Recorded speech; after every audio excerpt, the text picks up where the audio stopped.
બોલો દાદા, ક્યાંથી આવ્યા છો? મીઠાપુર, મીઠાપુર, કચ્છ, દ્વારકા, દ્વારકાથી આવ્યા છો. શું નામ બાનું? ચંપા. ચંપાબાન. શું થયું છે? કેન્સરની ગાંઠ, કેન્સરની ગાંઠ છે. અંડનળીમાં કેન્સરની ગાંઠ. તો શું ઓપરેશનનું શું કીધું? 2.5 લાખ રૂપિયાનો ખર્ચો કર્યો. 2.5 લાખ રૂપિયાનો. કેટલી સગવડ છે તમારી પાસે? 1.40. 1.40. 1,10,000 ઘટે છે. 1.10 ઘટે છે. કોણ છે તમારા ઘરમાં? કોણ કોણ છે? અમે 3 મેમ્બર. મારા ઘરેથી હું ને મારી નાની 16 વર્ષની છોકરી, 10મું ભણે છે. બીજું કોઈ છે જ નહીં? નહીં, 3 જ. શું ખૂબ અઘરી પરિસ્થિતિમાં કાકા આવ્યા છે. મીઠાપુર દ્વારકાથી આવ્યા છે. હા, દ્વારકાની બાજુમાં મીઠાપુર. કોને બતાવ્યું તમને અહીંયા જાઓ એવું? મોબાઈલમાં એડવર્ટાઈઝ વેચી હતી. ભાઈ પછી બાબુ નામ આવ્યું હતું. ફોનમાં કોન્ટેક્ટ કર્યો હતો.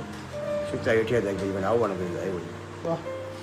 સો ખાસ આપણા પાસે 1,10,000ની માગણી કરી. તો આજે આખા દિવસમાં ઘણું બધું આપણને દાન મળ્યું હતું.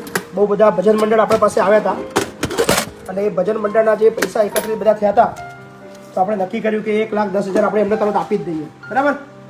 લાવો 1,10,000 લો. આ 1,10,000 રૂપિયા ઓપરેશન માટે. આમાં મહીપતસિંહનો રૂપિયો